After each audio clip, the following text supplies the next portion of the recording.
Tá, já começamos. Deixa eu falar para o pessoal que está assistindo. A gente teve algumas dificuldades técnicas aqui, então a gente está filmando com as câmeras estáticas, sem o operador da câmera, e isso depois vai ser editado. Enfim, por isso que essa gravação vai ser um pouco diferente da que vocês estão acostumados a ver em outras ocasiões, né? Vai ser menos dinâmico e tal. A gente vai continuar o que a gente estava fazendo ano passado. Eu já expliquei para o pessoal que está aqui, o auditório cheio, como sempre, né? O pessoal muito interessado, tá? Então, já expliquei aqui para o pessoal. A gente vai, apesar de estar começando um novo ano, nós queremos dar continuidade, especialmente por causa dessas aulas gravadas, né? Dar continuidade ao curso que a gente fez ano passado. Só que, claro, como é um novo ano e tal, tem pessoas novas aqui presencialmente, etc. Então, eu vou procurar, na medida do possível, não me referir muito a conhecimentos anteriores, na medida do possível, tá? Vai ter momentos que isso vai ser inevitável. O tema de hoje é bom para isso, é bom para a gente começar quase do zero, né? É um tema que mesmo quem tem só noções básicas de geometria consegue acompanhar. Claro que a gente está falando de Olimpíada de Matemática, a gente aqui trabalha a Olimpíada de Matemática no nível Olimpíada Brasileira, Olimpíada Internacional, então rapidinho a gente chega nos problemas difíceis. Mas o conteúdo mesmo da aula de hoje não é muito complicado, a parte teórica pelo menos não é complicada. A parte de resolver os problemas aí é tão complicada como são os problemas de Olimpíada. Você tem que pensar em como aplicar o conhecimento que você tem, que é a parte mais divertida de estudar matemática olímpica, tá? Então, vamos lá. O tema de hoje é potência de ponto. A potência de um ponto em relação a uma circunferência, que a gente costuma resumir falando em só potência, ou às vezes potência de ponto. Deixa eu colocar aqui, se é a aula 10, é possível que eu faça alguma menção à aula 11 também, depende do ritmo que a gente estabelecer aqui. E, de fato, antes de dizer para você o que é a potência de ponto, eu vou começar com esse teoreminha aqui, que é a razão de ser do conceito potência de ponto. A razão de ser do conceito potência de ponto é essa situação muito comum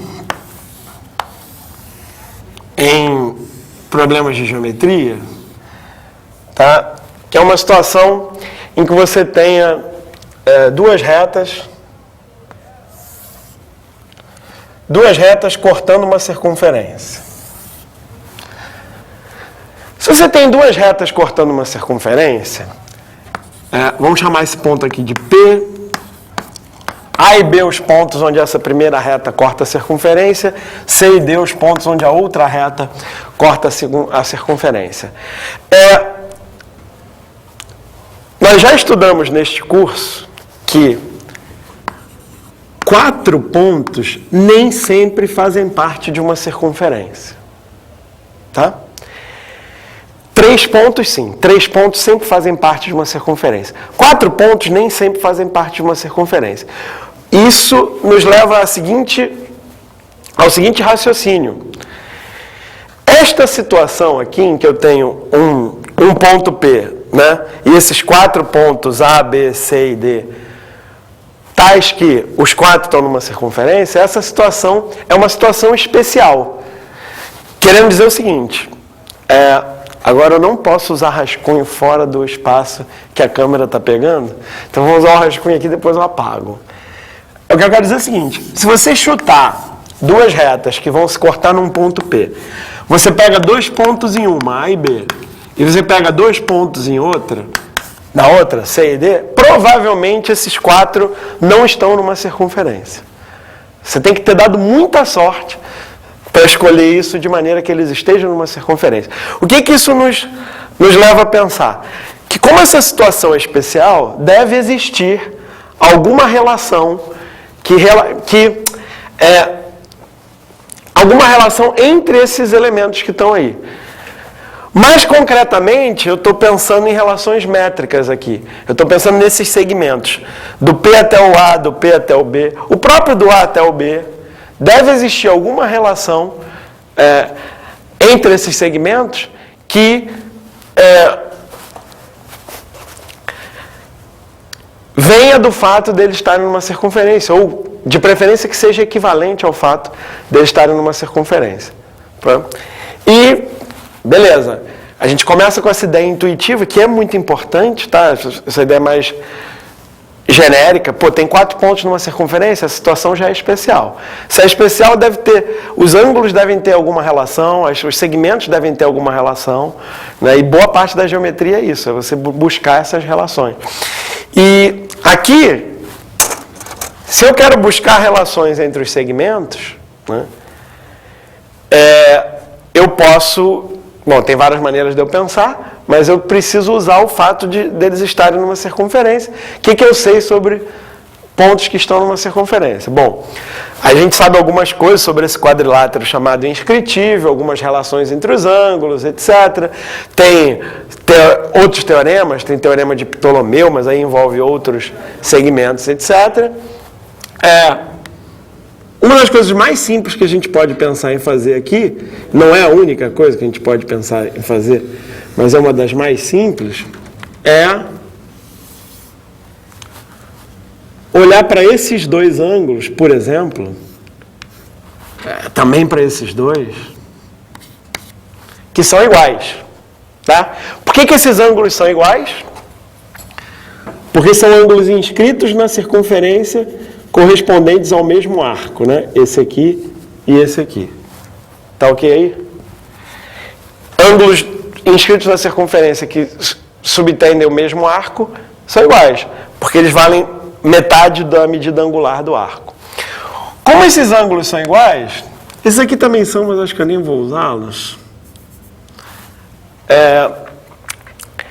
Eu tenho o seguinte... Se a gente olhar para... Aqui seria até bom alguém já falar, né? O que esses ângulos iguais geram aí nessa figura?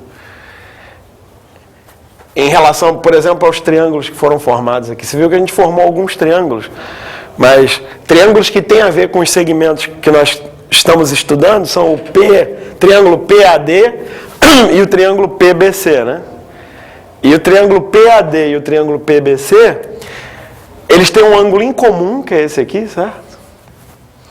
E aquele outro ângulo lá, o ângulo em B e o ângulo em D, esses dois ângulos são iguais por causa da propriedade da circunferência. Então eu tenho dois triângulos que têm dois ângulos iguais. O terceiro ângulo é igual também, e a gente diz que esses triângulos são semelhantes, né? Semelhantes quer dizer que um é uma ampliação ou redução do outro.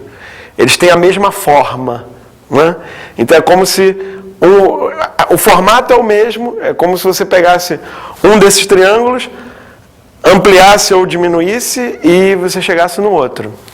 Isso quer dizer o seguinte, deixa eu escrever. Ó, PAD, tá bom? Eu gosto de escrever uma semelhança sempre na ordem que aparece, que simplifica depois. Então, eu escrevi triângulo PAD, agora eu vou escrever o triângulo semelhante a ele. Vou começar com o P, porque o ângulo em P é o mesmo. Aí eu fui para o A. O ângulo em A desse triângulo é igual ao ângulo em C do outro, né? Então, C e agora B. Tá? Então, esses dois triângulos são semelhantes nesta ordem, ok? Se eles são semelhantes nessa ordem, os lados desses triângulos serão proporcionais também seguindo a mesma ordem. Ou seja, se eu pego aqui o PA, o lado PA, eu peguei o primeiro vértice e o segundo aqui, quando eu escrevi. O correspondente ao P é o P e o correspondente ao A é o C. Então, a razão entre PA e PC é a mesma razão entre AD e CB, que eu não estou muito interessado aqui, e aqui eu estou mais interessado entre PD e PB. eu descubro então que PA vezes PB é igual a PC vezes PD. Ok? De novo, isso aqui, esse teorema, não é que você precisasse desse teorema para resolver um problema de geometria que envolvesse essa figura. Você provavelmente,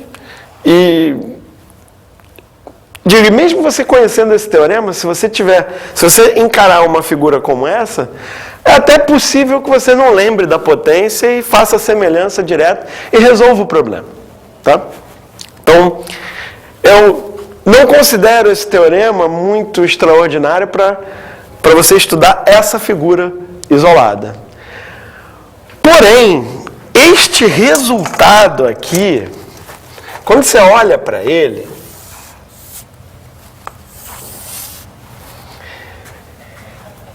e você olha para ele pensando na figura original, que aqui eu já fiz uns traçados, olha a figura original, o que era?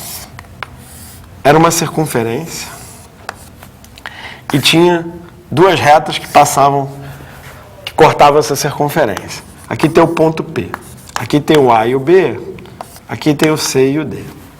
Tá? O que eu acho interessante nessa relação é que o PA e o PB, que estão multiplicados aqui do lado esquerdo, são segmentos que estão sobre uma dessas retas. E o PC e o PD são segmentos que estão na outra reta.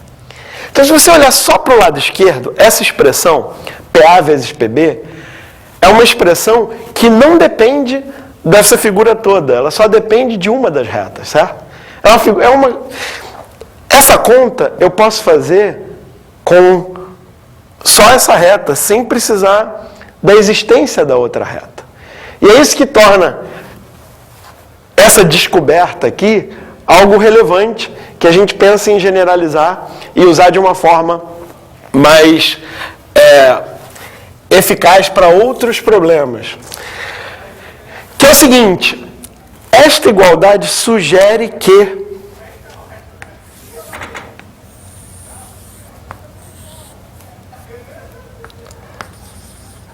dadas uma circunferência e um ponto fora dela, tá? Existe uma conta, um número, uma propriedade que está associada a uma reta qualquer que passe pelo ponto P, certo? Mas cujo valor só depende do ponto P e da circunferência. Não depende de qual é a reta que eu tracei. Já que, se eu traço essa reta aqui, essa conta é PA vezes PB. Se eu traço essa outra reta, é PC vezes PD, certo? Mas o teorema acabou de me dizer que esses dois valores são iguais, certo? Então, o que isso aqui está me dizendo é algo que vai muito além de você, digamos, achar as relações métricas dessa figurinha aqui, usando semelhança. É algo que sugere uma propriedade intrínseca do ponto e da circunferência. E que relaciona todas as retas que passam por esse ponto. É isso que torna esse conceito poderoso. Tá? Não é a figura em si. É essa ideia de que, dado um ponto e uma circunferência, existe esse número que aqui a gente podia usar uma linguagem comum em matemática, especialmente em matemática olímpica, que é a linguagem de invariante. Existe um invariante aqui, né, associado à circunferência e ao ponto, que é um número que só depende da circunferência e do ponto, mas que está relacionado com qualquer reta, né, por isso chamar ele de invariante, porque tem uma... Você pode pensar que tem uma reta que varia, né? Tem uma reta que passa pelo ponto e varia. E a cada reta dessa, você tem uma conta que você pode fazer. Só que o valor dessa conta, o valor desse produto é invariante. Apesar dessa reta variar, esse produto é invariante. E quando a gente encontra um invariante desse tipo, né, especialmente quando você tem um invariante associado a algo que pode assumir infinitas posições, Isso é uma dica de que você tem um número relevante que pode te ajudar a resolver problemas envolvendo, no caso, pontos e circunferências, que são problemas muito comuns, certo? E aí é por isso que a gente chama, tá? Então, a definição, ok, eu vou usar a mesma anotação daqui. Então, se a circunferência a gente chama de gama, como está aí no material, eu vou chamar de potência em relação à gama do ponto P, aqui ele botou o P aqui em cima, tudo bem, é PA vezes PB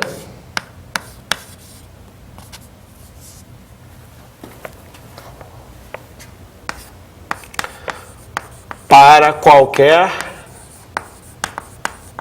reta passando por P que corte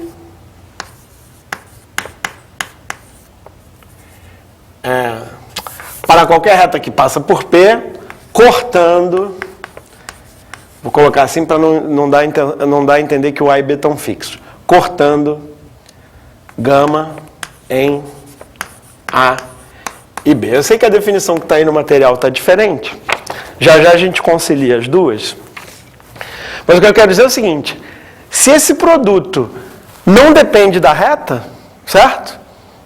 Eu posso perfeitamente definir assim para qualquer reta. Então, para calcular, você chuta uma reta e calcula, certo? E aí, consolidando o que está escrito no material, se eu escolho como reta aquela que passa pelo ponto P e também passa pelo centro da circunferência, o meu ponto A e o meu ponto B vão ser esses dois aqui, ok? Quem vai ser o PA? Como você pode ver aqui, o PA é o seguinte: é a distância que a gente está chamando de D, a distância do ponto até o centro, menos o raio da circunferência, certo? O raio está maiúsculo? Tá. Ok? Então, PA é D menos R. E PB é o quê? D mais R, porque aqui também é R, certo? Então, PB é D mais R. E, portanto, PA mais PB, vou colocar ali em cima mesmo, é D ao quadrado menos R ao quadrado, né? Multiplicando aqui, que é outra forma de definir esse número. Quer dizer, é a distância do ponto ao centro ao quadrado menos o raio ao quadrado. Tá? Alguma dúvida? Eu tenho uma dúvida. Minha dúvida é a seguinte: do jeito que eu entendo medida de segmentos, essas coisas, isso aqui é uma coisa que é sempre positiva, porque é o produto de duas distâncias. E isso aqui nem sempre é positivo, isso aqui poderia ser negativo. Porque o ponto P podia estar dentro da circunferência. E aí a distância do ponto P até o centro seria menor do que o raio. Tá? Se o ponto P está aqui. Entenderam a minha dúvida? Alguém consegue me ajudar a esclarecer minha dúvida? Onde é que está o problema aqui?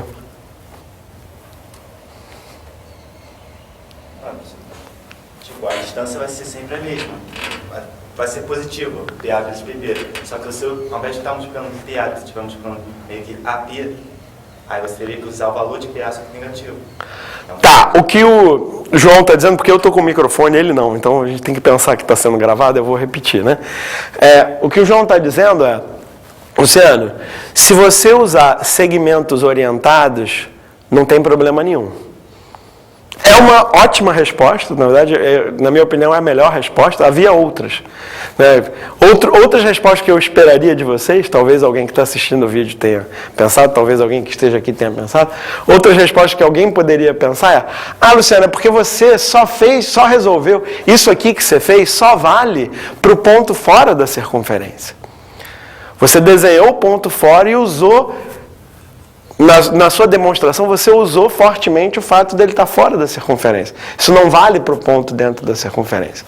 Essa seria uma possível explicação para essa contradição aqui. Tá? E aí a gente teria que, para resolver isso aí, a gente teria que botar o ponto dentro e ver que, de fato, essa construção é exatamente idêntica com o ponto dentro, certo? Já é um exercício para vocês.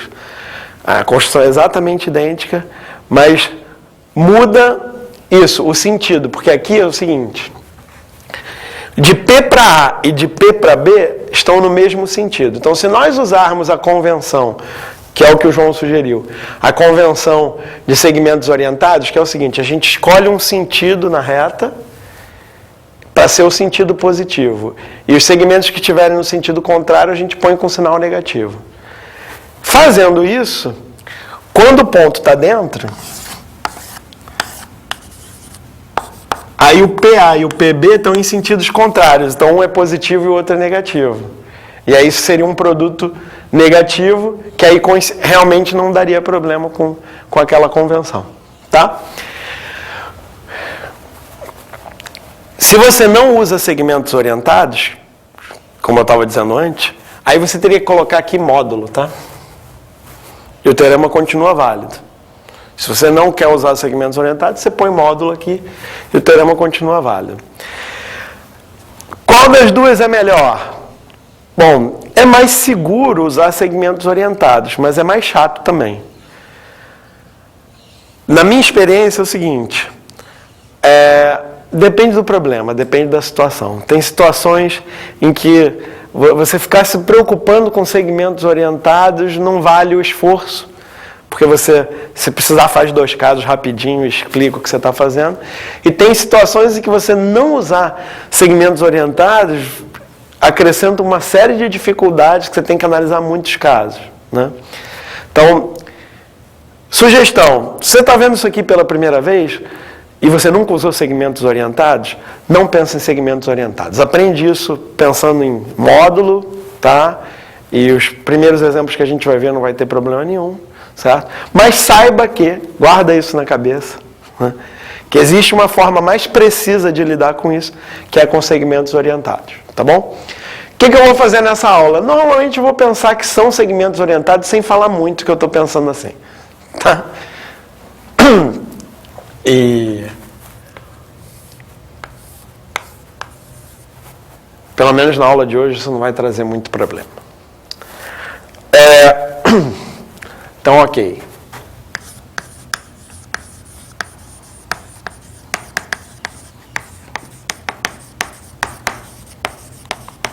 Para segmentos orientados é assim, senão você põe o módulo, tá? Ok.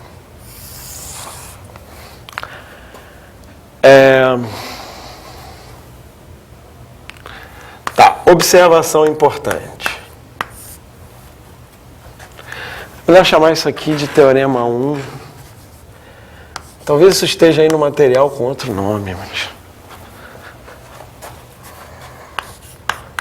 Bom, observação importante. A recíproca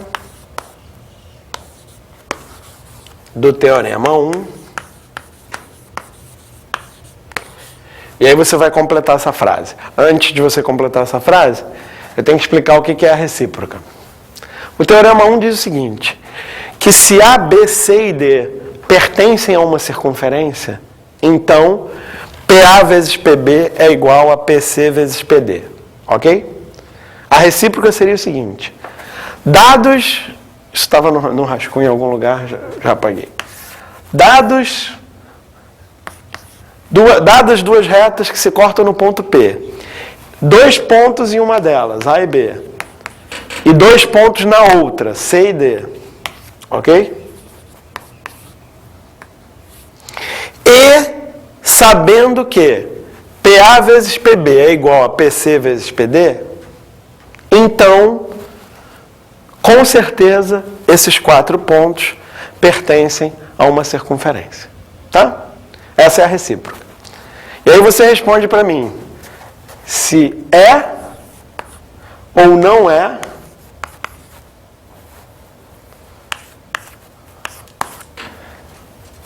verdadeira. O que você acha?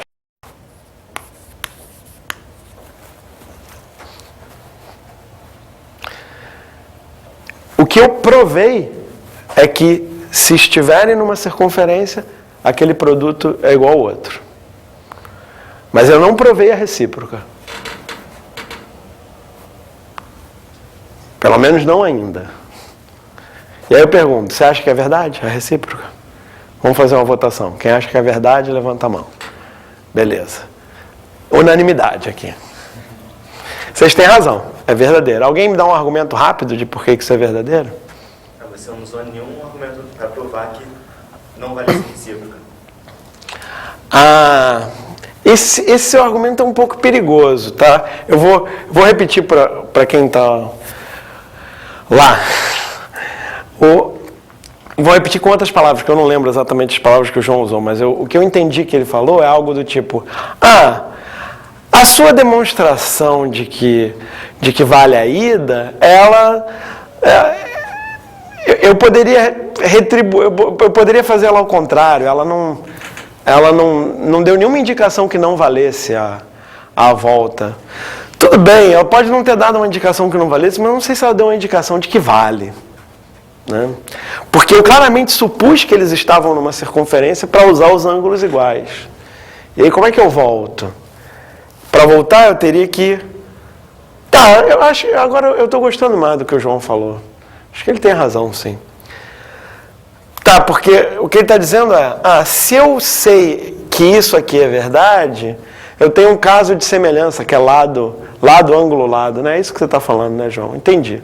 É verdade, porque isso aqui, como o ângulo é comum aqui, é um caso de semelhança conhecido, então os triângulos são semelhantes, então os ângulos são iguais, então eles estão numa circunferência. Tá bom, acho que temos uma demonstração, sim, praticamente voltando. Legal, gostei, João. Não tinha gostado no início, mas analisando melhor, você tem razão, sim. Dá para repetir praticamente a mesma demonstração, tá? Nesse caso. Em alguns casos não dá. Eu confesso que quando eu pensei na volta, eu não pensei assim, né? Eu pensei em fazer um truque que é muito comum, vale a pena eu comentar, porque é super comum, nesses teoremas de você provou a ida, quer provar que vale a volta, você tenta usar a ida. Então assim, vou usar a ida aqui, é assim. Ou, então tem algumas maneiras de pensar, mas pensar por contradição, que é o seguinte. Esses 3 pontos que não são colineares, porque eu falei que eram 2 retas distintas, esses 3 pontos que não são colineares têm uma única circunferência que passa por eles, certo? Como essa circunferência já corta aqui em C, vai cortar em outro ponto lá, que eu vou chamar de D', ok? E aí, pelo teorema que eu já provei, PA vezes PB é igual a PC vezes PD', certo? Mas, como eu já sei que PA vezes PB também é igual a PC vezes PD, usando essas 2 igualdades, eu concluo que PD é igual a PD', certo? E se PD é igual a PD', então D tem que coincidir com D', certo? Aí você podia discutir comigo. Eu adoro quando eu falo isso, certo, aí todo mundo faz assim, eu digo, não, você ficar esperto mesmo, não é para concordar com tudo que eu falo não, cuidado, hein? Podia estar do outro lado, né?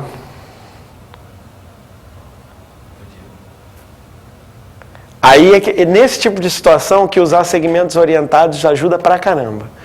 Porque se você não usa segmentos orientados, você tem que dar algum argumento aqui geométrico. Não, mas não podia estar do lado de lá, porque não sei o quê. Se você usa segmentos orientados, acabou. Porque aí, se tivesse do outro lado, seria negativo. Certo? Então, um exemplo de uma vantagem de usar segmento orientado seria isso. Mas a sugestão do João é melhor para provar a volta, né? Você usa a mesma coisa da ida, não precisa se preocupar com essas coisas. Tá? Bom, eu sei que esse comentário ficou meio rápido, talvez você não tenha entendido totalmente, mas... Bom, tá gravado, aí você pode voltar, e aí você pensa um pouco sobre isso e vê, tá?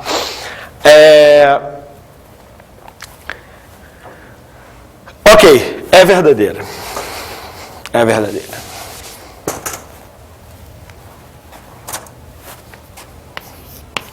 E agora já é um bom momento para eu mostrar um problema para vocês. Em vez de mostrar um dos problemas que tem aí no material, eu vou mostrar outro problema que tem um valor sentimental para mim, para este professor de vocês que já foi aluno de Olimpíada muito tempo atrás. E uma dessas Olimpíadas que eu fiz muito tempo atrás foi uma Olimpíada Ibero-Americana em 1990. Como é que a gente põe a sigla de Ibero-Americana? Eu nunca lembro. Olimpíada Ibero-Americana de Matemática. Acho que assim tá bom. De 1990. Que foi lá em Valladolid, na Espanha. Eu acabei depois indo estudar lá na cidade de Valladolid por causa dessa Olimpíada. Então essa Olimpíada foi bem importante para minha vida, né? Para minha carreira, foi bem legal. E eu tenho muito carinho pela Olimpíada e pela cidade, que eu acabei morando lá quase 5 anos depois, foi bem legal. Quer dizer, quase 5 anos depois não, eu morei lá quase 5 anos, e isso aconteceu depois da Olimpíada, tá? Vai ficar claro. Bom, e o problema é o seguinte, eu olhei esse enunciado de novo outro dia para não esquecer. Espero que eu não tenha esquecido. Tá, ok, tinha uma circunferência inscrita. Eu vou lembrar, assim. Uma circunferência inscrita no triângulo ABC. Aqui, como você pode ver, quando você tem que desenhar uma circunferência inscrita, ou circunscrita, desenhe primeiro a circunferência, né? Fica mais fácil de fazer a figura. Um triângulo ABC tem uma circunferência inscrita. Eu acho que ele falava alguma coisa do triângulo ser escaleno. Bom, é importante que o triângulo seja escaleno, de fato. E aí esses pontos de contato ele chamava de D, E e F. Eu acho.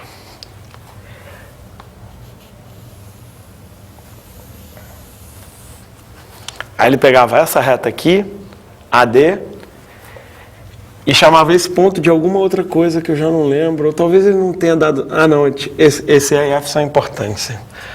Ele vai dar algum outro nome que eu não lembro mais qual é, eu vou chamar de DFG, G, né? G. Seguir a ordem alfabética.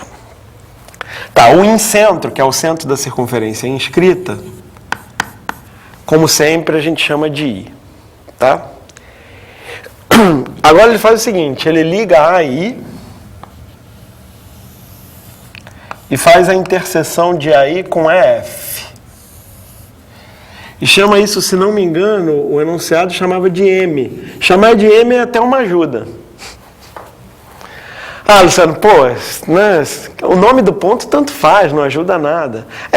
Às vezes ajuda, às vezes atrapalha. Por exemplo, G é um ponto normalmente associado ao baricentro. Aí quando ele está aqui com outro ponto que não é o baricentro, pode causar algum tipo de desvantagem psicológica, assim, não sei, às vezes acontece.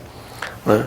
Não, eu já vi enunciados que fazem isso, que chamam o baricentro de H. Eu acho isso quase uma maldade mesmo. De vez em quando aparece. Mas chamar esse ponto de M é bom, é uma ajuda. Porque o ponto M você lembra de quê? De ponto médio, né? M não é uma letra muito usada para pontos médios. E esse M é o ponto médio de alguma coisa significativa na figura. Então, é uma certa ajuda chamar de M. Bom, o problema é o seguinte, essa figura, tá? A definição de todos os pontos da figura está aqui. E aí o enunciado pede para você provar, vou colocar aqui, provar que os pontos D, G, M e I são concíclicos. Ou seja, que esses 4 pontos pertencem a uma mesma circunferência. Aquela situação que a gente falou no início da aula, que é uma situação especial. 4 pontos nem sempre pertencem a uma circunferência. O problema aqui é provar que esses 4 pontos pertencem a uma mesma circunferência. Tá? Bom, é claro que se o triângulo for isósceles de base BC, isso não é verdade, tá? Então, aí eu não lembro, não tenho certeza. Ou ele disse que o triângulo era escaleno, ou ele pediu para você provar que são concíclicos ou colineares. Aqui eu vou dizer que é escaleno, tá? Então, triângulo ABC escaleno. Quero me preocupar muito com o caso isósceles, tá? Talvez o enunciado original fosse um pouco diferente, mas essencialmente é o mesmo problema. Tá bom? Então você quer aí 5, 10 minutos para pensar, não quer? Então, pense aí 5, 10 minutos. Eu sei que esse tempo não é suficiente para você resolver o problema, ou provavelmente não é suficiente para você resolver o problema, mas eu acho que é importante você, pelo menos, ter uma noção da dificuldade, ver que ideias você pode aplicar ao problema.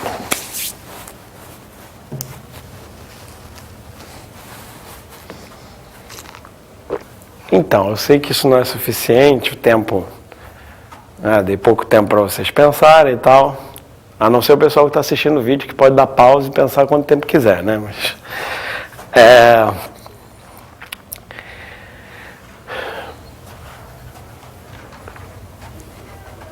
eu vi o Zair pensar de trás para frente, muito bom, né? Ele percebeu que aqui tem o G, o D, o M e o I, que são os 4 pontos que a gente quer provar que são concíclicos, eles estão naquela situação lá desse rascunho aqui, né? Tem 2 retas já traçadas aqui, certo?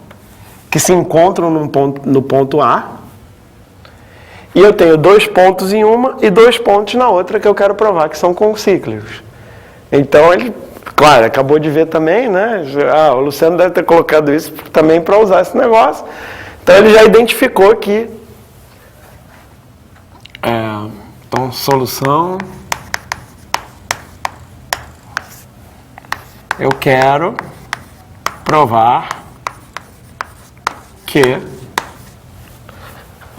né, o teorema 1 e a sua recíproca dizem que provar o que eu quero provar é equivalente a provar que AG vezes AD é igual a AM vezes AI.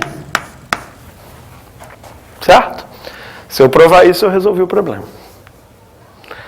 Bom, AM vezes AI eu ainda não sei. O que eu vou fazer com isso? Parece mais difícil. Agora, o AG vezes AD é a potência de alguém, né? Porque está aqui, está na figura. Tem uma circunferência. Tem uma circunferência. Tem um ponto fora da circunferência. E tem uma reta partindo desse ponto, cortando a circunferência em G e D. Certo? Ou seja, AG vezes AD é a potência, chamar a circunferência de gama, que nem ali, é a potência em relação à gama do ponto A. Certo? Então eu quero provar que a potência em relação à gama do ponto A coincide com AM vezes AI. Ok? Só que essa potência em relação à gama do ponto A, ela é a mesma... você usar qualquer outra reta, passando por A e cortando a circunferência. Então, uma ideia nada desprezível que você poderia ter é, já que tem essa outra reta aqui partindo de A, você usar ela, né? Se prolongar aqui, ver qual é o outro ponto que encontra aqui e tentar ver que isso vezes isso é igual a M vezes AI. Talvez até essa ideia você consiga desenvolver, não sei. Eu não vejo um jeito muito claro de usar essa daqui. Mas essa é a vantagem de usar potência, tá? É isso que torna o negócio poderoso. Para qualquer reta que você traçar, o resultado é o mesmo, tá certo? Você podia tentar usar essa, digamos que você tentou, não achou, não viu nada, etc. Que outras retas partindo de A você está vendo na figura? Eu estou vendo essas aqui, né? Você também. Só que essas aqui tem um problema. Elas não cortam a circunferência em 2 pontos. E aí não dá para usar potência. Certo? Ou dá?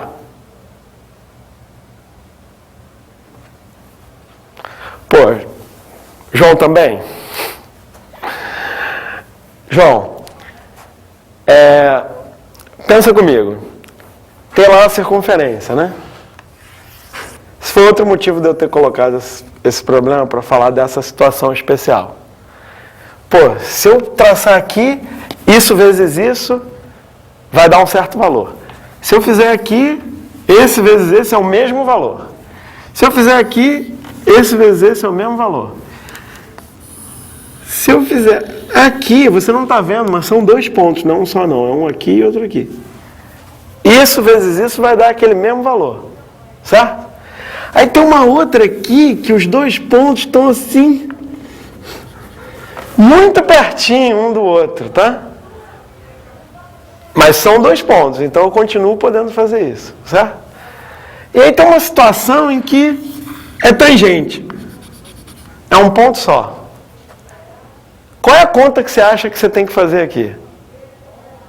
Para dar o mesmo valor? Exatamente. Faz sentido, não faz? Pô, quanto mais eu me aproximo da reta tangente, essas duas PA e PB vão ficando próximas uma da outra. É como se os 2 pontos se juntassem em um. E, de fato, é isso que acontece em vários sentidos matemáticos, é isso que acontece. Isso é um ponto duplo. Né? São 2 pontos que viram um só. É um ponto que vale por 2. Em vários sentidos que a gente consegue formalizar. Tá? Mas é claro que, e aí é mais um exercício que fica para vocês para casa, é claro que você pode provar isso diretamente, mediante semelhanças e tal, uma figura muito parecida com o que a gente já fez.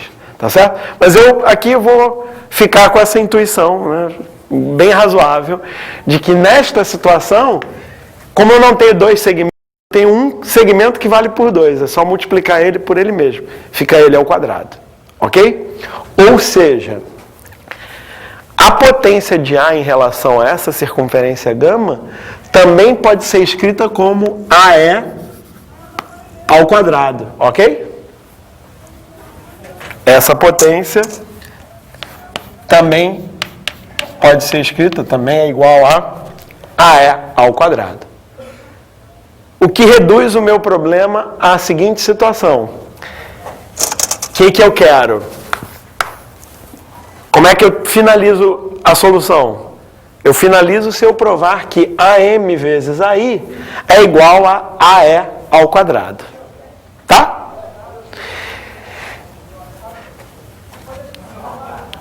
Avançamos muito na solução agora. Avançamos muito porque eu posso esquecer o ponto G, esquecer o ponto D, esquecer o G, o D, posso até esquecer a circunferência. Certamente posso esquecer o B e o C. Eu só preciso olhar para essa figura que tem A, E, M, I, e provavelmente é bom olhar o F também. Pelo menos por enquanto. Tá? Mas os outros pontos eu não preciso mais. Certo? Ok? Fala, João. Acho que o João parece ter enxergado alguma coisa ali. Nada. Não? Você deu um brilho nos olhos aí? Aham. E esse é o tipo de situação que se você está... Enfim, se você sente algum tipo de dificuldade, tal, isso é o que eu faço muito em problemas de geometria. Quando eu chego num ponto em que eu reduzi o problema a outra coisa, se demorar muito eu faço outra figura, só com os elementos importantes, só com os elementos que sobraram para mim agora. Tá? Então aqui pode ser um momento de você fazer isso. Deixa eu fazer uma figura só com o que me interessa aqui. Então eu tenho o A, o F, o E, certo? Acho que a circunferência ainda é importante, porque eu tenho a circunferência, tangente. Tá vendo? Eu devia ter desenhado a circunferência primeiro, mas tudo bem. Vai ficar assim. O I, que é o centro da circunferência. Essas retas são tangentes, é bom lembrar. E aí eu ligo aqui e ligo aqui. Essa é uma figura que, se você ainda não enxergou o que está acontecendo aqui, fazer um desenho bonitinho com régua e compassos aqui pode ajudar mais ainda. Você percebeu que eu estava falando com o João ali, a parte. Primeiro, que é o A, né? Segmentos tangentes, partindo de um mesmo ponto, são iguais, são congruentes. Então, esse triângulo é isósceles. Como I é um incentro, isso aqui é bissetriz. Triângulo isósceles, a bissetriz também é altura, também é mediano. Então, M é ponto médio do lado FE, certo? E como você tem uma tangência aqui, ligando o centro ao ponto de tangência, você tem uma perpendicular, certo? Ok? E aí, bom, se você já estudou, se você lembra de relações métricas no triângulo retângulo, você termina o problema agora. Essa é uma conhecida relação métrica no triângulo retângulo. Você tem um cateto AE, e o cateto ao quadrado é o produto da hipotenusa pela projeção desse cateto na hipotenusa. É uma das relações métricas no triângulo retângulo. É diretamente o que a gente quer provar. Tá? Se você não lembra, não está familiarizado com relações métricas no triângulo retângulo, você pode fazer uma semelhança aqui também. Tá? Também tem uma semelhança que faz a mesma coisa aqui. Bom, eu vou ficar com relação métrica no triângulo retângulo. Triângulo AIE, retângulo. Esse triângulo retângulo me dá diretamente que AE ao quadrado é de fato igual a AM vezes AI. Tá bom? Que é o que nós queríamos demonstrar, certo? Está resolvido. O número de alunos na sala acaba de crescer 66,6%, 66,7% aproximadamente. Beleza. Tá? João, relações métricas no triângulo retângulo é familiar para você? Ótimo. Então é isso aí. Essa é uma delas. O cateto ao quadrado é o produto da hipotenusa pela projeção desse cateto. Isso resolve o problema. Legal? Ótimo. Vamos lá.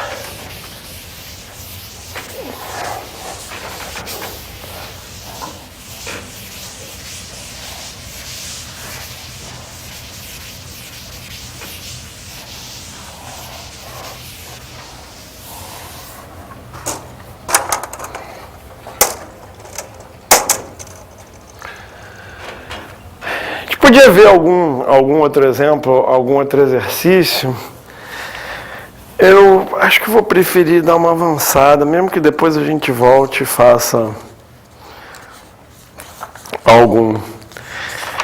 Bom, tem exercícios resolvidos aí no material, como sempre tem, não é que são muito bons. A teoria dessa aula 10 é só isso mesmo, né? Acho que não tem mais teoria, não. Mas eu acho que vale a pena a gente começar a falar de eixo radical, que já é a aula 11, mas as aulas 10 e 11 estão tão relacionadas que eu prefiro ir falando das duas, depois a gente pode fazer exercício das duas também. O aumento foi de 100%. Ó. Legal.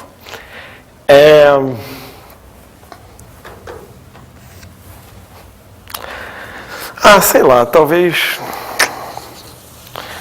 Vou aproveitar o sinal. Talvez o sinal seja que eu tenho que fazer mais um exemplo. Sinal de que o fato de ter chegado mais gente agora, aqui ao vivo, talvez indique que é legal fazer mais um exemplo, para todo mundo se ambientar do que está sendo falado na aula, antes de eu continuar com a teoria. Vou seguir esse sinal.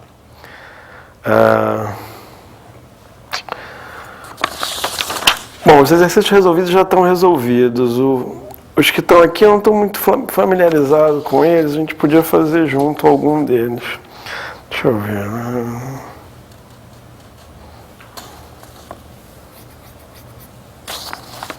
Acho que todos são bons. Fazer o 1 mesmo. O 1 parece legal. O número 1 é o seguinte.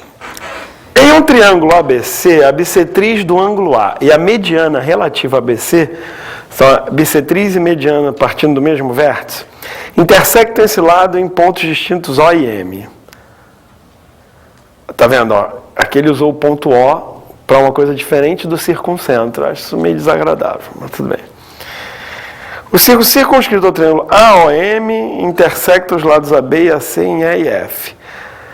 Quando tem um círculo circunscrito desse jeito, geralmente vale a pena começar por ele, né? A figura. Por isso que é bom ler o enunciado todo. Prova que BE é igual a CF. Então, assim, pelo que eu li aqui, se você for fazer a figura, provavelmente é melhor começar com uma circunferência. Aí essa circunferência é AOM. O e M são os pés da bissetriz e da mediana. Se você pensar num triângulo assim, acutângulo, escaleno, etc., uma bissetriz, a bissetriz e uma mediana vão ficar assim. Normalmente você vai querer um triângulo obtusângulo aqui. Então, provavelmente você vai querer algo assim, né? Isso aqui é o O, isso aqui é o M. É bom você acostumar a fazer figuras de trás para frente desse jeito. Ajuda. E isso quer dizer que o A vai ficar aqui em cima, em algum lugar. Agora, como é que se termina isso? Não é fácil, não. Porque isso aqui é uma bissetriz e ali é mediana. Então... não é fácil completar isso não, desse jeito. Eu não sei se eu vou ou não completar agora. Ou se eu vou tentar ou não. Eu vou fazer acochambrado mesmo. Vou mudar o A de lugar aqui. E colocar...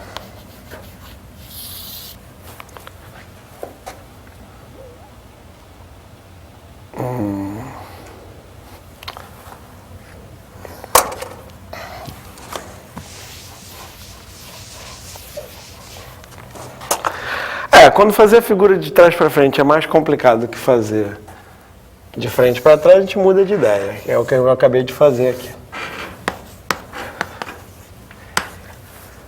Vou desenhar a circunferência circunscrita mesmo. Não vai ficar tão boa, mas...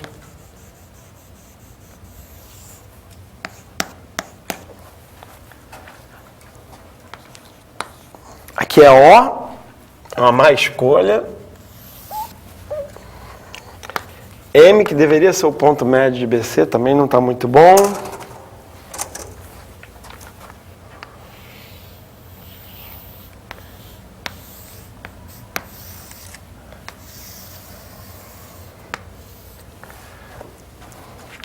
Então aqui provavelmente o que eu descobri é que é uma boa ideia que o O e o M sejam muito próximos, seja um segmento pequenininho, para depois eu poder refazer a figura, né, que eu queria. Mas eu vou deixar assim, tá razoável. E um é E, o outro é F, né? Qual é e qual é F? AB em E e BC. Opa, BC? Peraí, não. AC, isso, F. Estranho? É, isso, é o que faz sentido. Tá. Prova que BE igual a CF. Prove que BE é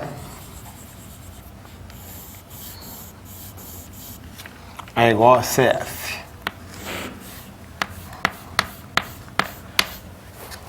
Bom, é claro que como está nesse capítulo, a gente imagina que potência de ponto vai ajudar. Mas esse é sempre o perigo de você estar resolvendo problemas de um capítulo e tal, que tem um tema e tal, porque na prática você vai querer pegar um problema de Olimpíada e ver que ferramenta você pode usar. E aí, o que pode indicar aqui que potência de ponto é uma boa ideia? Eu acho que aqui é bem claro que potência de ponto é uma boa ideia, né? Acho que aqui não tem muito segredo não, porque tudo bem que esse segmento e aquele estão partindo de pontos diferentes, né? Isso é o que pode... No entanto, ambos estão ligados aqui por uma reta que corta a circunferência em dois pontos muito conhecidos. A moral da história é: os segmentos que a bissetriz define no lado oposto são bem conhecidos. A gente consegue fazer contas com eles. A gente consegue relacionar esses segmentos com outros elementos do triângulo. E ponto médio é ponto médio. Ponto médio sabe que esse é igual a esse. Então, de fato, eu consigo calcular... O primeiro plano que eu vejo aqui, que parece bem razoável, e que é um plano relativamente comum em problemas de geometria, que é isso, a solução por conta, por cálculos. Isso na verdade, é o espírito da trigonometria. Apesar de que eu não vou usar nada de trigonometria aqui, mas trigonometria quer dizer medir o triângulo. Então, toda a trigonometria foi desenvolvida com essa ideia de calcular outros elementos de um triângulo a partir de, em geral, 3 elementos básicos que definam o triângulo. Por exemplo, as medidas dos 3 lados. Ou 2 lados e o ângulo entre eles. Sabendo isso, você deveria ser capaz de calcular qualquer outro elemento do triângulo a partir dessas 3 medidas que definem o triângulo. E costuma ser muito útil em problemas de geometria. Bom, essa é uma técnica que está à sua disposição, é pensar se você consegue calcular todos os elementos envolvidos. No caso é o seguinte: eu quero provar que BE é igual a CF. Se eu conseguir calcular BE em função de elementos que definam o triângulo ABC original, e também CF, que na verdade vai ser uma conta análoga, então seria uma conta só que eu precisava fazer, porque o BE é o CF, só que do outro lado, né? Então, se eu souber calcular o BE, é claro que eu vou saber calcular o CF. Se eu conseguir calcular os dois, é só ver se essas duas expressões são iguais. No caso, como é um de um lado e outro do outro, basta fazer essa conta uma vez e ver se você chegou numa expressão simétrica, simétrica em relação a B e C, na verdade. É melhor fazer agora, né? Em vez de ficar falando tanto. Bom, eu aqui, sinceramente, ainda faria mais alguma simplificação do tipo chamar o BM de 1. Escolher isso aqui como sendo a minha unidade de medida. Tá? Não faz muita diferença aqui, não, na verdade. Mas,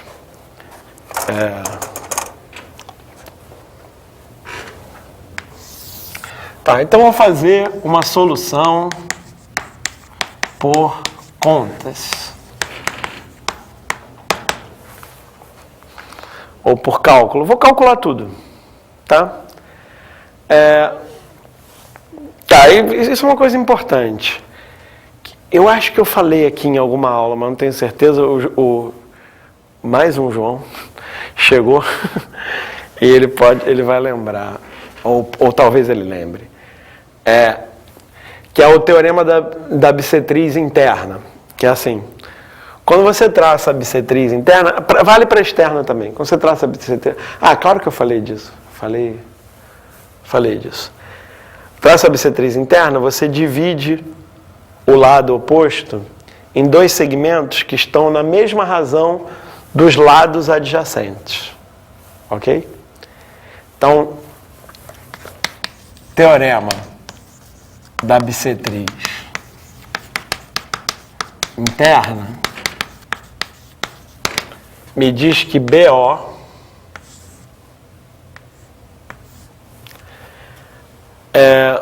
sobre OC é igual a AB sobre AC. Tá? Os segmentos nos quais a bissetriz divide o lado oposto são proporcionais aos lados adjacentes. Isso me permite calcular tanto o BO como o OC. Tá? E aqui, eu podia fazer essa conta de várias maneiras, mas tem um jeito padrão que é importante vocês saberem, que é o seguinte. Se eu quero dividir um segmento em uma determinada razão, essa razão vai ser C para B, na razão, aqui é x, aqui é y, eu quero x sobre y igual a C para B, o jeito de fazer isso é o seguinte,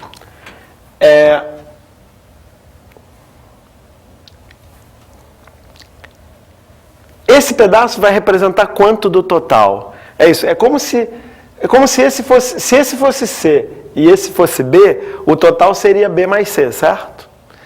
Então é só transformar isso em fração. Isso quer dizer que esse pedaço vai ser C sobre B mais C do total. E esse aqui vai ser B sobre B mais C do total. Deixa eu dar um exemplo numérico. Como é que você divide um segmento na razão 3 para 5? 3 oitavos e 5 oitavos. Tá? Por quê? Oitavos porque o total é só somar, o total é 8. Então você dividir um segmento na razão 3 para 5, um deles vai ser 3 oitavos do total e o outro vai ser 5 oitavos do total. Se são C e B, um é C sobre B mais C e o outro é B sobre B mais C. Tá? Então eu fiz toda essa discussão aqui no rascunho para ir direto ao que interessa aqui. Isso aqui implica, pulando muitas contas, pulando no sentido do que eu acabei de falar aqui, eu descubro que BO vale C sobre B mais C vezes A, né? O lado A, eu estou usando a notação usual aqui. E OC é B sobre B mais C vezes A. Tá? BM eu já sei que é A sobre 2. MC eu já sei que é A sobre 2. Posso concluir agora usando potência, certo? Se eu uso a potência, a circunferência continua sendo chamada de gama. Se eu uso a potência do ponto B em relação a gama, eu descubro que BE vezes BA, né? Mas BA eu vou chamar de C, né? C minúsculo, ok? É o lado C. É igual a quanto?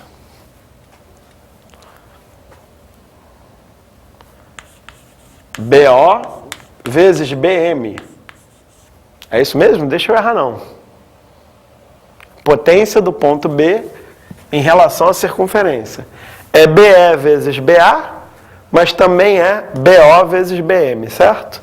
Acontece que BO vezes BM é CA sobre B mais C vezes A sobre 2. Ok? Vou colocar assim, ficar mais claro.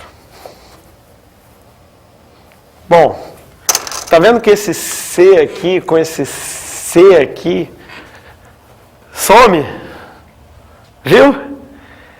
E aí eu descubro que BE vale A ao quadrado sobre 2 vezes B mais C. Isso termina o problema. Tudo bem, para escrever uma solução você vai escrever um pouquinho mais.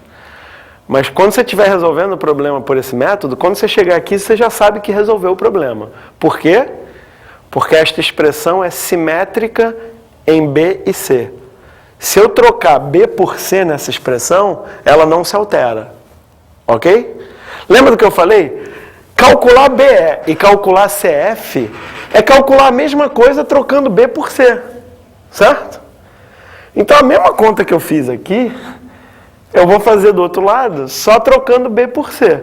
Como o resultado que eu encontrei é simétrico em relação a B e C, se eu trocar B por C ele não vai alterar, eles vão ser iguais. Então eu já sei que eu acabei o problema. Eu ainda tenho que explicar. Eu estou fazendo a prova, eu ainda tenho que explicar isso para quem está corrigindo. Certo? Mas eu já sei que eu acabei. Eu já sei que acabou. Tá? O problema está resolvido. Neste caso em particular, eu acho que explicar para quem está corrigindo, especialmente se você está fazendo uma OBM, ou mais ainda uma Olimpíada Internacional, nesse caso cabe perfeitamente aquela palavra mágica, que não é boa de abreviar, né? Analogamente, não tem uma abreviatura muito boa, então analogamente, né? CF é igual a... Se você quiser ser muito detalhista, você ainda escreve. Calculamos CF apenas... Calculamos CF de forma análoga ao cálculo de BE, apenas invertendo B por C. Mas enfim, acho que aqui vale só com analogamente. Eu, se estivesse corrigindo, certamente aceitaria isso, sem problema nenhum. É totalmente análogo. CF. Aí, se você quiser brincar um pouquinho, você põe C mais B em vez de B mais C. Só para dar um indício de que você realmente trocou, entendeu? Tá? Logo, B é igual a CF. Tá bom? Então aqui, eu usei de importante o teorema da bissetriz interna, que realmente te ajuda a calcular esses segmentos. É só usar a proporção que você calcula. Calculando, o problema fica resolvido bem tranquilamente. Tá bom? Muito bem. Bom, nós já fizemos aqui, está gravado, mas naquela época a gente não tinha falado de potência, só porque estava fresquinho, a gente teve vontade de comentar a Olimpíada Internacional de Matemática, né, a IMO de 2012. O problema sim da IMO 2012, que foi um problema muito difícil. Por que eu estou dizendo foi um problema muito difícil? Foi um problema difícil olhando para as notas dos alunos nesse problema. Quer dizer, não muitos alunos conseguiram boas notas nesse problema número 5. Porque se você não tentar fazer o problema e só olhar a solução, você pode ter a falsa ideia de que é um problema fácil. Porque a solução usando potência é bem rápida. Mas chegar até ela exige, tá? Você tem que prolongar algumas coisas, tem que ampliar a figura em relação ao que normalmente se desenha, você tem que percebeu algumas coisas que, na prática, não foram tão simples para quem estava fazendo a prova. Então, deixar essa dica, é um problema fresquinho, muito legal. Problema 5 da IMO 2012. Nós já comentamos esse problema em alguma aula aqui e eu avisei que essa matéria ia ser vista depois, estamos vendo agora. E aí está gravado aí também em vídeo essa aula na qual eu comentei esse problema. Então você pode olhar também depois, mas vale a pena procurar esse problema, esse enunciado e aplicar potência. Aí eu vou começar. A gente começou um pouco mais tarde, eu vou terminar um pouco mais tarde. Em termos práticos, não é muito bom, na verdade. Então, eu não vou começar, eu vou comentar o que é a aula que vem. Mas aí, na aula que vem, eu vou começar do zero para efeitos práticos, porque tem esse negócio de ficar gravado, etc. Mas a aula que vem é sobre o eixo radical, que é uma continuação natural da potência. E ela vem de um... Bom, não é que venha, mas ela pode ser vista como extensão de uma situação bem comum. E essa situação me lembra, por exemplo, o problema 5 da IMO de 2012, que é a situação em que você tem duas circunferências secantes e você olha para a reta que une os dois pontos de interseção entre essas duas circunferências. Essa reta, ela tem uma porção de propriedades bacanas e você estudar essa figura dá origem a uma série de propriedades e de problemas legais. Se você quiser inventar um problema bacana de geometria para desafiar os seus amigos e familiares, começar por essa figura é uma ótima ideia. Muitos problemas foram inventados assim. Começa dessa figura e aí vai inventar. Aí põe aí um ponto médio em algum lugar, um ponto não sei o que, prolonga não sei o que lá, traça as tangentes, né? Por exemplo, esse já é legal. Ó. Traça a tangente comum às duas circunferências. Certo? Aqui exterior. Traça uma tangente comum. Aí tem o ponto T1 e o ponto T2. Aí essa reta rosa corta a reta verde num ponto que eu vou inventar uma letra qualquer para chamar de M. Sim, bem aleatório. Escolhi uma letra qualquer. Certo? Então, uma propriedade legal aqui é que o ponto M, adivinha? É ponto médio do T1, T2. Só para dar um exemplo, né? Você resolveu traçar as tangentes aqui, cortou e é ponto médio. Tem uma propriedade, tem um monte de propriedade legal. Tá? Vamos provar que é ponto médio ao mesmo tempo que eu vou provar que é ponto médio. Você vai ver por que essa reta tem propriedades bacanas. Bom, potência, né? De novo. Qual é a potência do ponto M em relação à circunferência grande? A potência do ponto M em relação à circunferência grande é MA vezes MB. É ou não é? Tá? Foi ou não foi? Porque é um ponto que está fora dela, eu tracei uma reta que corta em A e B, certo? Então a potência é MA vezes MB. Legal? Qual é a potência desse mesmo ponto M em relação a outra circunferência? A circunferência pequena. MA vezes MB. Tá, aqui, enfim, a gente tem uma situação diferente dos exemplos que a gente viu antes. A gente viu dois exemplos com uma circunferência só. Aqui é um exemplo com duas circunferências. E aí você descobre essa propriedade curiosa. O ponto M, ele tem a mesma potência em relação às duas circunferências. Tá legal? Agora, a gente também já viu, a gente viu aqui, né? E a gente discutiu também filosoficamente isso. Você tem um ponto e uma circunferência. A potência do ponto em relação à circunferência é igual a qualquer tangente ao quadrado, não é isso? O segmento tangente ao quadrado. Ou seja, a potência do m em relação à circunferência grande é mt2 ao quadrado, certo? Em relação à pequena, é mt1 ao quadrado. Mas as duas potências são iguais. Então, o mt1 tem que ser igual ao mt2. Por isso é ponto médio. Tá? Dá para fazer marcando o ângulo e usando semelhança também, mas demora mais.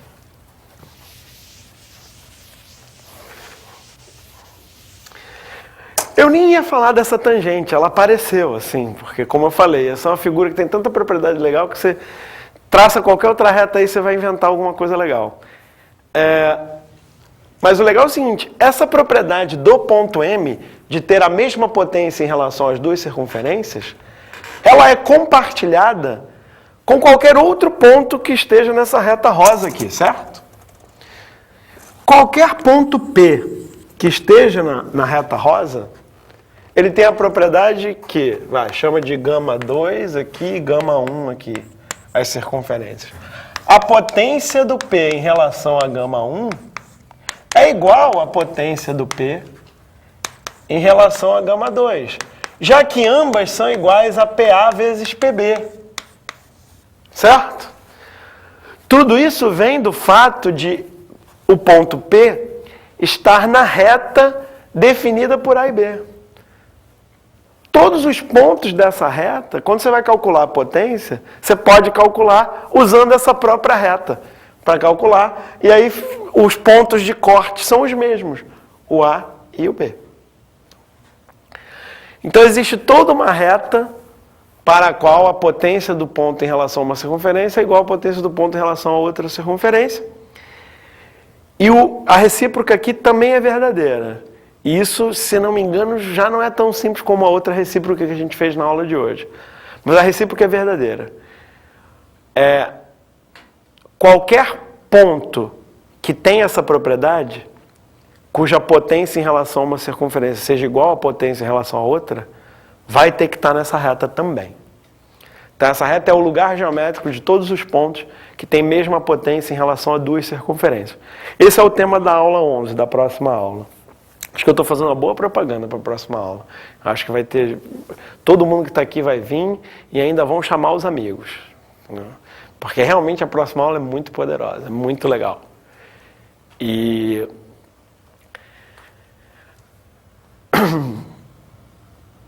De fato, os elementos da próxima aula, aí eu não vou prometer que eu vou resolver esse problema, mas pode ser, hein? Dependendo, de fazer mais propaganda da próxima aula. Não, eu estou falando que é muito poderoso. Deixa eu dar um exemplo. E eu já passei muito do tempo, termina com esse exemplo. Mas esse exemplo é assim, é algo que, na verdade, eu aprendi há pouco tempo.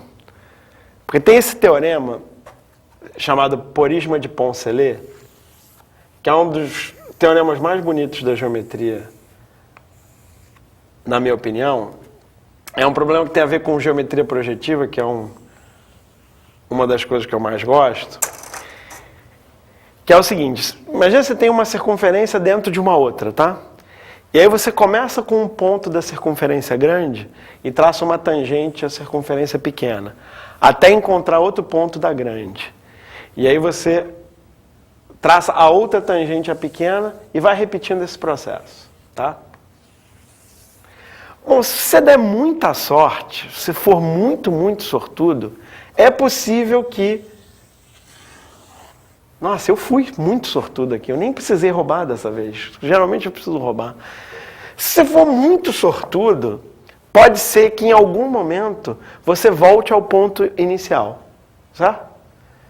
E aí, continuar o processo significa continuar desenhando esse mesmo... Aqui é um pentágono estrelado, né? Mas, pô, você tem que ter muita sorte para isso acontecer, certo? Você tem que escolher muito bem as duas circunferências e também escolher muito bem o ponto onde você começa essa figura para isso acontecer, certo? Quase certo. O que diz o teorema de Poncelet é que você só precisa ser sortudo com as circunferências. Se você for sortudo com as circunferências e der certo para um ponto, vai dar certo para qualquer outro ponto. Ou seja, se der certo para algum ponto, para essas duas circunferências, se você começar em outro ponto, isso também vai funcionar.